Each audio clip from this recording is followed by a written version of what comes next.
Alors, on a vécu cette semaine le festival Lucien Bouchard. L'ex-premier ministre du Québec était de toutes les tribunes suite à la sortie de son petit livre « Lettre à un jeune politicien ».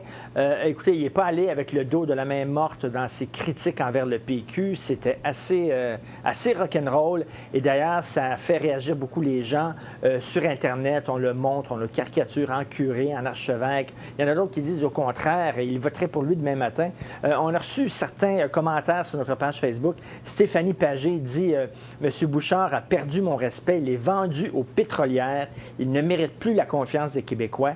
Il devrait laisser sa place. Il n'est plus l'homme qu'il était. » Pierre Quentin, dans un tout autre ordre d'idée, dit « Il serait le seul à me refaire voter pour le PQ ou tout autre parti pour lequel il s'impliquerait. Un grand politicien qui a donné toute une leçon au PQ et son contingent de pelleteux de nuages sans aucune notion de la réalité économique du Québec. » Pour en parler, nous gardons Jean-Jacques Sanson et nous avons avec nous Mathieu Bock-Côté, sociologue et chroniqueur au Journal de Montréal. Bonjour, Mathieu Bock. Bonjour. Mathieu, dans vos chroniques, vous l'avez déjà traité de père fouettard, Lucien Bouchard, bref, le donneur de leçons. Mais aujourd'hui, vous dites qu'il y a aussi l'ampleur, le statut d'un véritable homme d'État. Vous vous situez où, là? Pour ou contre? Vous savez, il y a entre le pour ou contre, il y a tout un espace de nuances, normalement, et c'est un espace que j'aime bien occuper. C'est-à-dire, Lucien Bouchard, il y a, comme en tout grand homme, dirais-je, il y a un héritage contrasté. Il y a des choses qu'on peut lui reprocher. L'affaire Michaud, par exemple, on peut lui reprocher quelquefois son rôle de commentateur grognon. Mais on peut aussi dire, voilà un grand homme d'État dans l'histoire du Québec. Je dis qu'avec ce livre que j'ai lu, je l'ai reçu, je l'ai lu en 1h30 de manière absolument passionnée, c'est le meilleur de Lucien Bouchard qui ressort. C'est le testament de Lucien Bouchard qui ressort et certains disent, je retiens surtout des sorties de Lucien Bouchard ses critiques du PQ.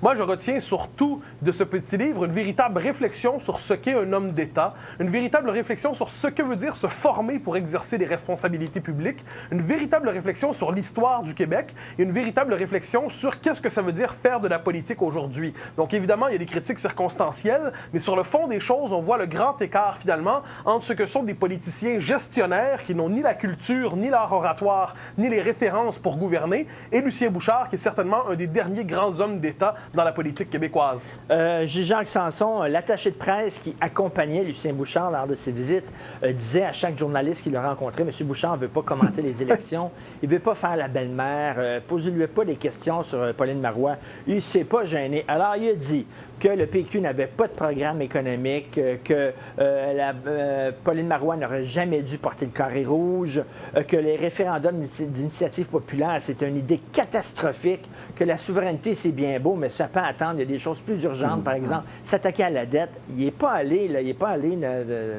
en douceur avec le PQ. Là. Non, mais en même temps, c'est pas nouveau venant de M. Bouchard. Si on remonte au manifeste des Lucides, dont il a été l'arme dirigeante, déjà on retrouvait la majorité de ces idées-là à l'intérieur du manifeste. Et en même temps, je trouve que oui, il a été sévère, très sévère à l'endroit du Parti québécois, mais il a joué de façon élégante dans le sens que, vous savez, vous comprenez très bien que son livre était déjà pré-imprimé et qu'il a attendu après l'élection pour lâcher sa bombe, parce que s'il avait lancé son livre en pleine campagne électorale, vous imaginez l'effet dévastateur qu'il aurait pu avoir. Alors, je pense qu'il a été... Mathieu parlait de son sens de l'État, c'est un véritable homme d'État. Bien, je pense qu'il a agi de façon très élégante aussi et avec le sens des responsabilités. Mathieu Bock-Côté, qu'est-ce que vous pensez de ces critiques qu'il a lancées à l'endroit du PQ? Par exemple, il a lâché une phrase que moi, je trouve c'est une des bonnes phrases que j'ai entendues depuis très longtemps concernant Pauline Marois et son carré rouge. Il dit « Lorsqu'on est un élu, on est un arbitre et un arbitre ne va pas prendre le café avec les joueurs dans la chambre des joueurs entre la deuxième et la troisième période. Un arbitre, ça reste neutre. » Je crois que Lucien Bouchard nous a rappelé, c'est un peu le sens de son message, le rôle des institutions. Or, l'opposition officielle à l'Assemblée nationale participe à l'institution qu'est le Parlement.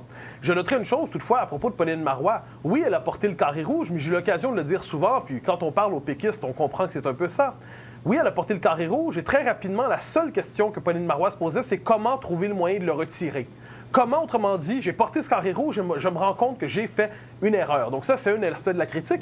Donc quand Lucien Bouchard critique quelquefois l'amateurisme économique du PQ, lorsqu'il critique le défaut du sens des institutions pendant le printemps étudiant, oui.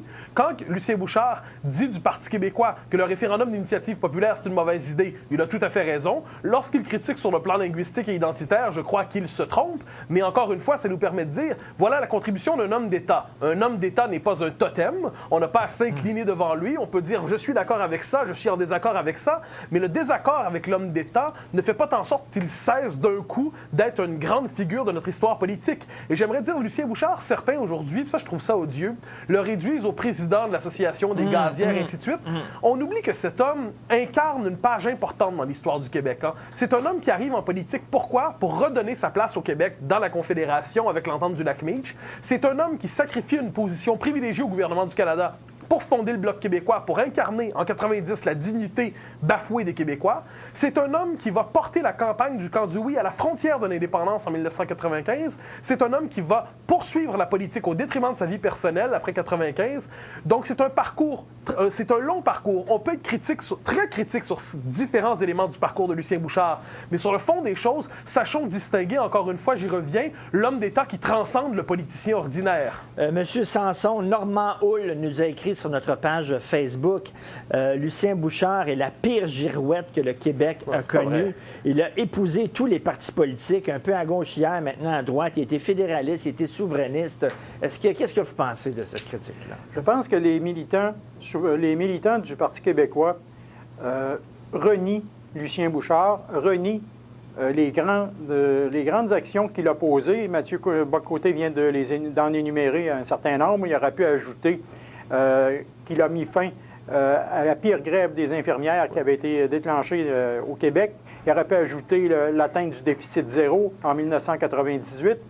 Lucien Bouchard est un conservateur, était un souverainiste conservateur. On en a parlé beaucoup des souverainistes conservateurs au cours des derniers jours. Il en était un. C'est un homme pour qui la loi et l'ordre sont primordiales. C'est quelqu'un qui, sur le plan économique, fiscal, est aussi conservateur.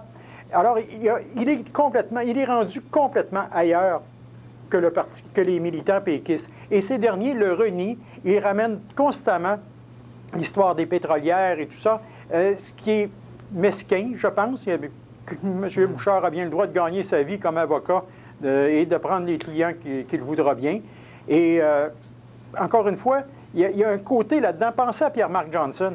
Dans les célébrations de toutes sortes au Parti québécois, lorsqu'on retrace l'histoire du PQ, j'ai déjà constaté qu'on sautait le passage de Pierre-Marc Johnson. On l'a complètement éliminé comme s'il n'existait pas, alors qu'il était chef de ce parti-là et qu'il a fait la campagne électorale de 1985. Ça fait penser aux photos sur l'époque soviétique qu'on effaçait, là, ben oui, les anciens apparatchiks. Et voilà, tout simplement parce que Pierre-Marc Johnson avait tenté d'orienter le Parti québécois vers une forme d'affirmation nationale plutôt qu'une accession rapide à la souveraineté. Alors, c'est la même chose que subit M. Bouchard, mais en pire, dans le sens qu'on associe à ça des intérêts financiers qui seraient contraires aux intérêts de l'ensemble des Québécois. Mais justement, Mathieu Bock-Côté, il est très critique quand il dit que le PQ est trop à gauche. Il dit l'indépendance doit passer, oui, par la gauche, mais aussi par la droite. C'est correct d'être ami avec les syndicats. Il n'est pas antisyndicaliste. Il dit c'est des gens avec qui j'ai travaillé. J'ai eu plaisir à travailler avec ces gens-là. Ils sont responsables, il l'a souvent dit. Mais il dit aussi qu'il faut que les autres, les entrepreneurs, les gens d'affaires, les gens du milieu des finances, se sentent les bienvenus dans ce parti-là. Ouais. Alors voilà, ça c'est la grande idée. Et Lucien Bouchard, heureusement, n'est pas le seul à le dire. Il y a quelques personnes. Le Parti québécois ne fera l'indépendance que s'il redevient une coalition. J'aime rappeler, le PQ en 68, quand c'est fondé, il y a d'un côté le centre-gauche avec le MSA de René Lévesque et il y a le ralliement national de Gilles Grégoire, qui serait un peu à droite aujourd'hui de Stephen Harper. Le Parti québécois a toujours su, finalement, marcher un moment sur sa jambe gauche, un moment sur sa jambe droite. Et depuis, bon, il faut dire, il y a toujours une orientation de centre-gauche, mais les conservateurs trouvaient le moyen d'y vivre, ils étaient à l'aise dans ce parti. Or, le Parti québécois, peu à peu, a perdu son centre-droit, son aile droite. Et Lucien Bouchard, dans ses nombreux constats, qu'est-ce qu'il nous dit aujourd'hui? On lui demande, est-ce que vous souhaitez toujours l'indépendance du Québec? Il dit oui.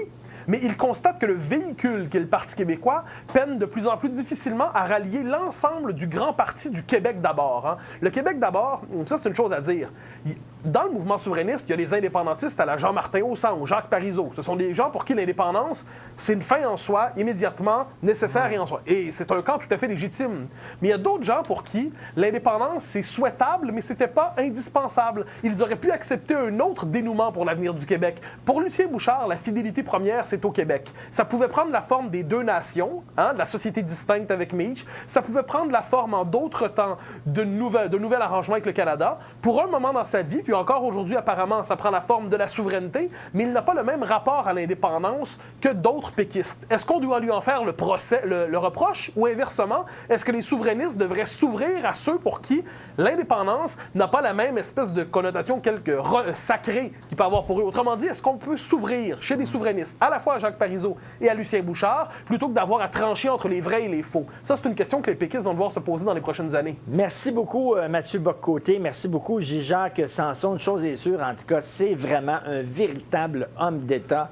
Lorsqu'on le croise, lorsqu'on est dans la même chambre que lui, là, vraiment, les murs vibrent, et littéralement. Je dirais c'est un livre exceptionnel qu'il a publié, qui mérite d'être lu. Merci beaucoup. On s'en va tout de suite à la pause. Nous revenons avec la menace de Lockhart à la Ligne nationale et Dave Morissette au bout du fil et vos commentaires.